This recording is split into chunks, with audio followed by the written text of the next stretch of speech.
నాకు నిద్ర ఉండదు, కాబట్టి ఇది నిద్రపోయింది అనేవారు తప్ప దీనికి ఆకలేస్తోంది. ఓ మీరేమో దీనికి ఏదో నయం చేస్తాను, దీనికి జబ్బు తగ్గిస్తానంటారు. ఇదేమో నాకు ఆ మందు పట్టలేదు, నాకు చాలా బాధగా ఉందని ఇది అంటోంది. మీరేమో తగ్గిస్తానంటారు, ఇదేమో నేను తగ్గనంటోంది. మీ పట్టుదల మీది, దీని పట్టుదల దీనిది. మీ ఇద్దరి పట్టుదలల మధ్యలో మీరు చేస్తున్న ప్రయత్నాలన్నీ నేను చూస్తున్నాను. దీని అల్లరి చూస్తున్నాను, ఇది ఎంత నిప్పెట్టి ఎంత పెంకితనం చేస్తోందో తగ్గనని. మీరేమో తగ్గిస్తానని. మీ ప్రయత్నం చూస్తున్నాను, దాని అల్లరి చూస్తున్నాను, రెండూ చూస్తున్నాను అనేవారు. నాకు నిప్పి తగ్గలేదనేవారు కాదు. మనమైతే ఏమంటాం? అంత వైద్యం చేశారు, ఏమిటో మోకాలు నొప్పి తగ్గలేదండి అంటాను. నా మోకాలు నిప్పండి అంటాను. ఆయన పాపం ఏమిటో దీనికి నొప్పి అనేవారు. దీనికి నొప్పి అంటే ఇది వేరు నేను వేరు. నేనెవరు? ఇది నొప్పెడుతోందని తెలుసుకుంటున్నవాడిని. తెలుసుకుంటున్నవాడికి కూడా నొప్పి ఉంటే ఇక వాడు దీనికి నొప్పి అని ఎందుకంటాడు? కాబట్టి తెలుసుకుంటున్నవాడికి నొప్పి లేదు, వాడు వేరు, ఇది వేరు. ఆయన ఇప్పుడు దీన్ని దీనిగా చూశారు, తాను తానుగా ఉన్నారు. ఆ అసలైన నేను నేనని ఉండిపోయారు జీవితాంతం. జీవితాంతం ఏంటి? అది ఎప్పుడు కలిగింది? ఒక్కసారి చిట్లిందంటే చిటుక్కుని చిట్లిపోయింది. అరుణాచల మాట విన్నప్పుడు చిట్లిపోయింది. ఎందుకు చిట్లిపోయింది? ఇప్పుడు సాధన ఏముంది ఆయనకి?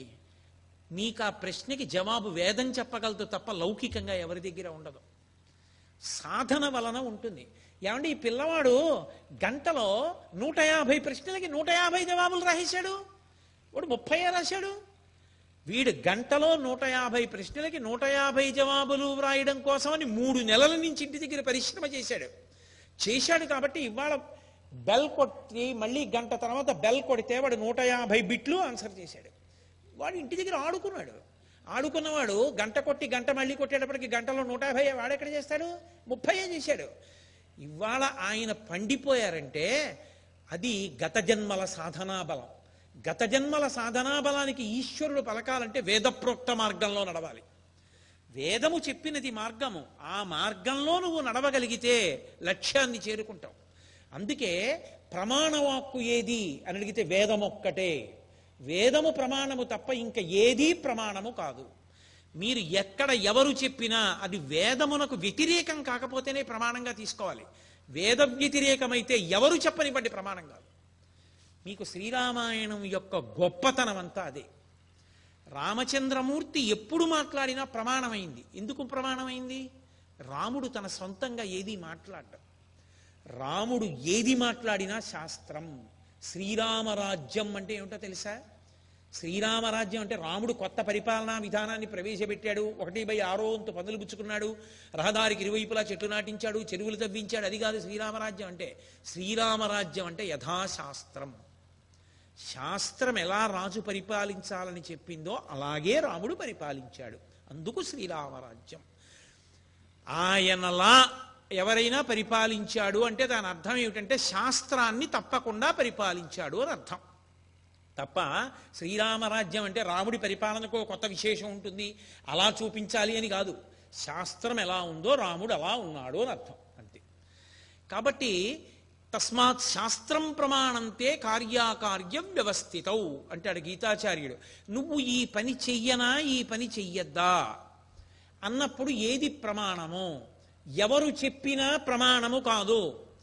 వేదం చెప్పిందా అదొక్కటే నీకు పూచి. వేదం చెప్పింది తస్మాత్ శాస్త్రం ప్రమాణంతే. వేదం చెప్పింది నువ్వు చెయ్యొచ్చు, వేదం చెప్పలేదు నువ్వు చేయకూడదంతే. వేదం చెప్పింది చేశావు, ఒక్కటే గుర్తుపెట్టుకో, పరమేశ్వరుడికి దగ్గరగా జరుగుతున్నావు.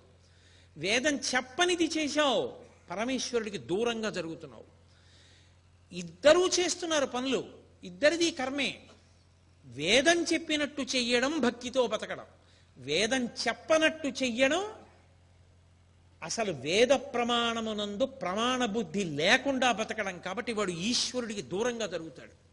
అందుకే శంకర భగవత్పాదులు అవతార పరిసమాప్తి చేస్తూ వేదో నిత్యమధీయతాం తదుదితం కర్మ స్వనుష్ఠీయతాం అంటారు. వేదమును ప్రమాణముగా తీసుకో, వేదం ఎలా చెప్పిందో అలా చేయి, ప్రతిరోజు వేదం చదువుకో. దాని వలన నువ్వు పరమేశ్వరుడికి దగ్గరవుతావు. ఎవరి చిత్తం వచ్చింది వాళ్ళు చెప్తారు. లోకంలో చూడండి ఎప్పుడూ కూడా, అందున కలియుగంలో ఏమిటంటే అసలు మార్గం చెప్పేవాళ్ళకన్నా తప్పు మార్గం చెప్పేవాళ్ళు చాలామంది ఉంటారు. కాబట్టి నువ్వు ఆకర్షింపబడితే నీది తప్పు.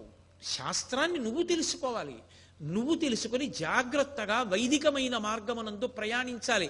రమణ భగవానునకు ఏ కారణము చేత అటువంటి జ్ఞానము కలిగినది? ఒక్కటే సమాధానము. అటువంటి సమాధానము మీకు దొరకాలి అంటే మీరు ఆయన స్థాయి పురుషుల యొక్క జీవితాల్ని విచారణ చెయ్యాలంతే. ఆయన స్థాయి పురుషుల్ని పేర్లు మారుతాయి. మీరు పేర్లు తీసేసి ఎవరిని పరిశీలనం చెయ్యండి. ఒక్కటే, ఓ బంగారు గిన్నెలో కాస్త పాయసం పోసా, ఓ వెండి గిన్నెలో కాస్త పాయసం పోసా, ఓ అరిటాకు మీద కాస్త పాయసం పోసా. ఆ 3 పాయసాలు ఓ గిన్నెలోవి. మీరు అరిటాకు మీద పాయసం తిన్నా ఓలాగే ఉంటుంది, వెండి గిన్నెలో తిన్నా ఓలాగే ఉంటుంది, బంగారు గిన్నెలో తిన్నా ఓలాగే ఉంటుంది. పాయసం ఒకటైనప్పుడు పాత్రతో సంబంధం ఎక్కడుంది? భగవాన్ రమణులు జ్ఞాని కాగలిగారంటే ఆయన జీవితం అంతే. రామకృష్ణ పరమహంస అయినా అంతే, చంద్రశేఖరేంద్ర భారతి అయినా అంతే, ఎవరైనా అంతే. ఆ మార్గమునందు వేరొకటి ఉండదు. అలా ఉండే అవకాశం లేనే లేదు. అసలు దానికి ఇంకొక మార్గం లేదు. నాణ్యపంధాయనాయ విద్యతే. ఇంకొక మార్గం ఉందని నువ్వు అనుకుంటున్నావేమో, లేదు. మీరే చెప్తున్నారు మంత్రపుష్పంలో ప్రతిరోజు. చేత్తో పువ్వు పట్టుకుని లేచి మనం ఒప్పుకుంటున్నాం. ఇంకొక మార్గము లేదు. వేదమును ప్రమాణముగా తీసుకుని ప్రయాణము చేయటం ఒక్కటే మార్గము. లేని నాడు దూరంగా వెళ్ళిపోతున్నాం. కాబట్టి అలా ఆయన చేశారు. గత జన్మలలో కొన్ని కోట్ల జన్మలలో చేశారు. ఈ జన్మలో పండింది ఆయన అదృష్టం. అందుకే అలా కూర్చుంటే ఎంత బాధకైనా సరే తట్టుకోగలిగినటువంటి స్థితి ఆయనకి ప్రారంభమునందు వచ్చేసింది. అది ఈశ్వరుడితో ముడి తర్వాత పడిపోయింది. అందుకని ఆయన పాతాళలింగం దగ్గరికి వెళ్ళి కూర్చున్నారు. విషక్రిములు వచ్చాయి, కొరికేశాయి, మాంసపు ముద్దలు వేలాడిపోయాయి, ఎముకల దగ్గరికి పురుగులన్నీ చేరిపోయాయి, కొరికి తినేస్తున్నాయి, నెత్తురు కారిపోయి కింద అట్ట కట్టేసింది. ఆయన ఇలా కూర్చుని ఆనందమునందున్నారు. ఇది భౌతికమైనటువంటి వాదనకి అందేటటువంటి విషయమా అని అన్నారు అనుకోండి. భౌతికమైనటువంటి విషయంగా పరిశీలనం చేస్తే అనాలంటే అలా కూర్చున్నాడంటే వాడు పిచ్చోడండి అనాలి. లోకంలో అర్థం కాని వాళ్ళందరూ ఇవాళ కాదు, ఎప్పటి నుంచో అదే పేరు పెట్టారు. అందుకే మహాపురుషులు ఏడిచారు. రామకృష్ణ పరమహంసకి పట్టిందన్న పిచ్చి నాకు ఎప్పుడు పడుతుందో అని ఏడిచారు. అందరూ లోకంలో నిద్రలేస్తూ ఇవాళ ఆ పని చేస్తా ఈ పని చేస్తా అని సంతోషిస్తారు. రామకృష్ణ పరమహంస నిద్రలేస్తూనే నేల మీద పడి తల కొట్టుకుని ఏడిచేవారు. మేనలుడు వచ్చి అడిగాడు, ఎందుకు అలా ఏడుస్తావు మామయ్య అని అడిగాడు. ఒరే, నా జీవితంలో ఇంకో రోజు అయిపోయింది, నాకు అంబ దర్శనం అవ్వలేదురా అనేవారు. అది వాళ్ళ వెంపర్లాట. ఇంకో రూపాయి తేవాలి నా బోటిగాడి వెంపర్లాట. ఎక్కడి సాపత్యం? ఎన్ని కోట్ల జన్మల సాధన చేస్తే ఈశ్వరుడికి దగ్గరవుతావు. అకస్మాత్తుగా ఇవాళ ఈ జేబులో 10 రూపాయలు పెట్టుకుని మోక్షం అన్నది చెట్టు కింద కొనుక్కునేటటువంటి తేగల కట్ట కాదు. కొన్ని కోట్ల జన్మలు వైదికమైన సాధన చేస్తే ఆ సాధనలో నువ్వు దగ్గరికి నడుస్తావు. అసలంటూ ప్రారంభమైతే నిన్ను ఎంత వేగంగా పరిగెత్తించాలో పరమేశ్వరుడికి తెలుసు. అరుణాచలం దగ్గరికి లాక్కోవాలనుకుంటే మౌల్వీ దగ్గర మొదలెట్టి ఎక్కడి వరకు లాక్కున్నాడు. 5 రూపాయలు ఉన్నాయని అన్నతోనే చెప్పించాడు. అది ఈశ్వరానుగ్రహం అంటే. అందుకే ఒకప్పుడు రమణులు మహాజ్ఞానిగా ఆశ్రమంలో కూర్చుని ఉండగా ఆయనకి చాలా స్నేహితుడు అనిపించుకున్న వ్యక్తి, అతని పేరు రంగన్న. అతను వెళ్ళి అడిగాడు, వెళ్ళిపోయే ముందు కనీసం మధురైలో నాతో కూడా చెప్పలేదేం రమణ అని అడిగాడు. ఆయన అన్నారు, వెళ్ళిపోయే ముందు వెళ్ళిపోతున్నానని నాకొకటి తెలుసా అని అడిగాడు. నడిపించిన వాడు వేడొకడున్నాడు, వాడు లాగుతున్నాడు, లాగబడ్డాను. నాకేం తెలుసు, ఏం చెప్పను అన్నారు. మౌల్వీ చేత చెప్పించారు, ముద్దుకృష్ణ భాగవతుడి చేత చెప్పించారు. ఆ చెవికమ్మలొక్కటి ఎందుకు మిగలాలి? ఆ అవసరం తీరిపోగానే విసిరి పారేశారు. స్నానానికి అప్పుడే వర్షం ఎక్కడి నుంచి పడాలి? లోపలికి వెళ్ళేటప్పటికి అరుణాచలేశ్వరుడి యొక్క దేవాలయం అంతా ఎందుకు ఖాళీగా ఉండాలి? ఆయన వెళ్ళి అప్పా నేను వచ్చానన్న తర్వాత కొన్ని సంవత్సరాలు ఇంకా లోపలికి వెళ్ళాల. ఎందుకు వెళ్ళాలా? గుళ్ళోకి వెళ్ళి చూసొద్దాం అని చెప్పి వెంపర్లాట ఎందుకు లేదు? అదే నాబోటిగాడు ఏ వెంకటాచలమో శ్రీశైలమో వెళ్ళాడు అనుకోండి, పొద్దున్న లోపలికి తీసుకెళ్ళి దర్శనం చేయించి సాయంకాలం మళ్ళీ లోపలికి తీసుకెళ్తాం, వస్తారా అన్నారు అనుకోండి, అయ్యో తప్పకుండా వస్తానని పరిగెడతాను. అదే రమణులు ఒక్కసారి అప్పా నువ్వు లాగేవు వచ్చేసాను అన్నారంతే, ఇక వెళ్ళలా గుళ్ళోకి. ఎందుకని? ఆ అరుణాచలేశ్వరుణ్ణి ఇక్కడ చూసుకుంటూ ఉండిపోయారు ఆనంద తరంగాల్లో. అది స్థాయి, అది జ్ఞానం. ఆ శరీరము నుంచి విడిపోయిన వాడికి ఇక శరీర స్పృహ ఎక్కడిది? ఆ స్పృహ లేదు. కురుక్కు తినేసేయి, దాన్ని ఎవరు పట్టుకోగలరు? ఆ స్థాయిలో ఉన్నవాడే పట్టుకోగలడు. అన్యులకు ఎలా సాధ్యం? కాదు. అందుకే కామాక్షి పరదేవత రమణులు వస్తున్నారని శేషాద్రి స్వామిని పంపింది. శేషాద్రి స్వామి గ్రహించారు. లోకం దృష్టిలో ఈయనోపిచ్చాడు, ఆయనోపిచ్చాడు, వీళ్ళిద్దరికీ పెద్ద పిచ్చాడు గుళ్ళో ఉన్నాడు అరుణాచలేశ్వరుడు. ఎందుకని? ఆయనకి నామాల్లో ఓ పేరుంది, ఉన్మత్త శేఖరాయ నమః అని. ఉన్మత్తుడు అంటే పిచ్చాడు, శేఖరుడు అంటే పెద్దవాడు. పిచ్చాళ్ళకి పెద్ద పిచ్చాడు, పిచ్చాళ్ళకి పెద్ద పిచ్చాడు గుళ్ళో ఉన్నాడు, ఇద్దరు పిచ్చాళ్ళు గుడి బయట ఉన్నారు. మన దృష్టిలో, వేదాంతం దృష్టిలో పండించగలిగిన వాడు పండిపోయిన వాళ్ళు. ఆ పంట అర్థం కాని మనకి వాళ్ళు పిచ్చివాళ్ళు. చంద్రశేఖర భారతి ఇదే స్థాయిని పొందితే శృంగేరిలో ఇలా ఓం నిధనపతయే నమః అంటే పువ్వేసి ఆయన ధ్యానంలోకి వెళ్ళిపోయి సమాధిలోకి వెళ్ళిపోయి అలాగే ఉండిపోతే చంకల కింద చేతులేసి తీసుకెళ్లి గురునివాసలో కూర్చోబెట్టి జగద్గురువు స్నానం చేయకుండా ఉండకూడదని బిందితో తీసుకొచ్చి నీళ్లు పోసేసేవారు. బట్ట లాగేసి బట్ట చుట్టూ పెట్టేసేవారు. ఆయనకి పిచ్చెక్కిపోయిందని ప్రభుత్వం పరిశీలకుండా పంపించింది. ఎవరికి అర్థమవుతుంది? చంద్రశేఖర భారతి ఓ మాట అడిగారు, మీ అమ్మ కొంట్లో బాగులేకపోతే నా దగ్గర విభూతి పట్టుకెళ్ళి గుర్తుందా అని అడిగారు. అడిగిపోయి అడిగాడు, ఈయనకి పిచ్చి ఏమిట్రా ఇన్ని గుర్తున్నాయని, నీకు అర్థం కానివన్నీ పిచ్చి విషయాలా అని అడిగారు. ఆయన తెల్లబోయే ఆయనకి పిచ్చి కాదు, ఆయన అద్భుతావస్థలో ఉన్నారు, తురీయావస్థలో అని రిపోర్ట్ ఇచ్చాడు. మహాత్ములందరూ ఆ స్థాయిని పొందినవారే, వాళ్ళకేం అక్కర్లేదు, చూడగలగాలి కానీ ఇప్పటికీ ఉన్నారు అటువంటి వాళ్ళు, ఇప్పటికీ ఉన్నారు. అలా పండిపోయి తిరుగుతున్న వాళ్ళు ఇప్పటికీ ఉన్నారు. నేను ఎన్నో ఊళ్ళు వెడుతూ ఉంటాను కాబట్టి నాకు తెలుసు, కానీ సభాముఖంగా చెప్పడం నాకు ఇష్టం లేదు కాబట్టి నేను చెప్పట్లేదు. నాకు దగ్గరగా ఉండే నా అంత్యవాసులకి కొంతమందికి ఆ విషయాలు తెలుసు కూడా. కాబట్టి అంతటి మహాపురుషులు ఇప్పటికీ లోకంలో తిరుగుతూనే ఉన్నారు, ఆ స్థాయిని పొందినవారు. గత జన్మలలో చేసుకున్నటువంటి సాధనా బలం, దాని వలన పంట పండింది, దేహ సంబంధమైనటువంటి భావన పోయింది. అలా కూర్చుంటే తొడనే కొరికేస్తే పెట్టుకున్నటువంటి ఒక పాత చొక్కా చింపేసినటువంటి గుడ్డ గోచీగా పెట్టుకుంటే అది ఉంటుందా? అది పిట్లిపోయింది, పిట్లిపోయి ముక్కల కింద ఊడిపోయింది. ఆయనకి నాకు గోచీ లేదు, నేను దిగంబరంగా ఉన్నాను, నా శరీరంలో కొన్ని భాగాలు బయటికి కనపడకూడదు, వాటిని నేను మరుగుపరచవలసి ఉంటుంది, ఇక ఆ భావన ఎక్కడుంది? తొడలు కొరికేస్తున్నా పట్టించుకోని వ్యక్తికి ఇంకా కొత్తగా శరీరానికి వస్త్రం చేత ఆచ్ఛాదించాలనేటటువంటి కోరిక ఉంటుందా? ఆయన అలాగే తిరిగేవారు. విచిత్రం ఏమిటంటే పాతాళలింగం దగ్గర ఒక పిల్లవాడు ఆ స్థితిలో ఉన్నాడు, తిరువన్నామలై మొత్తం మీద ఎవ్వరికీ తెలియదు, ఆ గుళ్ళో వాళ్ళకు కూడా తెలియదు, ఒక్క శేషాద్రి స్వామికే తెలుసు. శేషాద్రి స్వామి ఈ పిల్లవాడి కోసమని ఆ పాతాళలింగం దగ్గర మెట్లు దిగి లోపలికెళ్ళి ఎక్కడున్నాడని చూశారు. శేషాద్రి స్వామి వెళ్ళడం చూసి ఎప్పుడైనా శేషాద్రి స్వామి కనపడితే రాళ్ళు విసరడం, మట్టి పెళ్ళలు విసరడం అదే పని పిల్లలకి. ఎందుకంటే ఆయన్ని పిచ్చివాడు అనేవారు. బుద్ధి గడ్డి తిన్నవాళ్ళు ఎవరు? పెద్దవాళ్ళు. పిల్లలకే ఆ దోషం ఉండొచ్చు, పెద్దవాళ్ళు చెప్పాలిగా. ఆయన పిచ్చివాడు, నిజంగా పిచ్చివాడు అనుకో, బుద్ధి ఉండద్దురా, రాళ్ళు విసరడం ఏంట్రా అని అడగాలి, కానీ వాళ్ళు అడగరు. కాబట్టి ఆయన పాతాళలింగం దగ్గరికి వెడితే రాళ్ళు మట్టి పెళ్ళలు విసిరారు ఆయన మీదకి. అన్నీ ఎందుకు విసురుతున్నారని అనుమానం వచ్చి అరుణాచల క్షేత్రంలో ఒక గొప్ప భక్తుడు ఒక ఆయన అక్కడ నిలబడి చూస్తున్నాడు. ఆ పాతాళలింగం దగ్గర నుంచి పరిగెత్తుకుంటూ బయటకు వచ్చాడు శేషాద్రి స్వామి. వచ్చి ఆ భక్తుణ్ణి పిలిచి, లోపల బ్రాహ్మణ స్వామి ఉన్నాడు బాలుడు అంటే మీకెలా తెలుసు అన్నారు. నేను పార్వతిని, కామాక్షిని, నా బిడ్డ నాకు తెలియదు, సుబ్రహ్మణ్యుడు లోపల ఉన్నాడు, రక్షించి తీసుకురండి రా అన్నారు. అని ఆయన గబగబా వెళ్ళిపోయారు. ఆయన వెళ్ళిపోగానే అక్కడ ఉన్నటువంటి ఆ భక్తుడు చూసి, అరే రే ఇంతటి మహానుభావుడి మీద రాళ్ళు విసురుతున్నారని వీళ్ళు అని కోపం వచ్చి అక్కడ ఒక చెట్టు ఉంటే దాని కొమ్మ విరిచి ఆ కొమ్మ పట్టుకు పరిగెత్తాడు ఆ పిల్లల వెంట. ఆ పిల్లలందరూ పారిపోయారు. అప్పుడు నలుగురిని పోగేసి పాతాళలింగం దగ్గరికి వెళ్ళి దీపాలు పట్టుకుని వెళ్ళారు. వెళ్ళి చూస్తే ఆ శివలింగం పక్కన కటిక చీకట్లో మిణుకు మిణుకుమంటూ వెలుతురులో కనపడ్డాడు ఈ పిల్లాడు. జుట్టంతా ఇలా పెరిగిపోయింది, గోళ్ళు ఇలా పెరిగిపోయి ఇలా వంకర తిరిగిపోయి, ఒంటి మీద బట్ట లేదు, పిలిస్తే పలుకు లేదు. పిల్లవాడి తొడల కింద చెయ్యి వేసి పైకెత్తారు. నెత్తురు అట్టలు కట్టి మాంసం చేతులకు అంటుకుంది. అలాగే ఎత్తి పట్టుకొస్తున్న స్పృహ లేదు. బ్రహ్మానందమునందున్నారు. తీసుకొచ్చి ఆయన్ని ఆ ఇప్ప చెట్ల కింద కూర్చోపెట్టారు.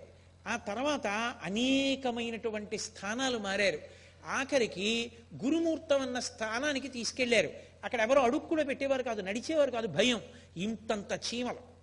ఆయన్ని తీసుకెళ్లి అక్కడ కూర్చోపెట్టి ఎవరు రారు అక్కడికని చెప్పి 4 నీటి పాత్రలు పెట్టి ఒక బల్ల కోళ్ళు 4 కోళ్ళు నీటి పాత్రల్లో పెట్టి చీమలు ఎక్కకుండా ఆయన్ని కూర్చోబెట్టారు. ఆయన ధ్యానపారవస్యంలో వీపు గోడకి తగిలింది. తగలగానే చీమలన్నీ గోడ మించి వచ్చి ఆయన వీపు కురికేసి, ఆయనకి ఏమీ తెలియదు, అలాగే కూర్చున్నారు. వీపు కొరికేస్తే వీపులోంచి కారినటువంటి నెత్తుటి అట్ట వీపు ముద్రగా పడింది. మామిడి తోపులో కూర్చున్నారు. దొంగలు వచ్చారు. ఎవరు లేరు కదా, ఎత్తుకుపోదాం కాయలు అవినని. ఈయనొక్కరే ఉన్నారు, కూర్చుని ఉన్నారు. ఒరే అలా కూర్చున్నాడు, మనము ఏ చెట్టో ఎక్కగానే పట్టుకుందామని కూర్చున్నాడేమోరా, చూడు వెళ్ళని మెల్లిగా కర్ర పెట్టి కదిపి చూశారు. ఆయన ఏం కదలలేదు. ఒరే నిజమంటావా అబద్ధమంటావా అని అక్కడే చిముడు మొక్కోటి ఉంది.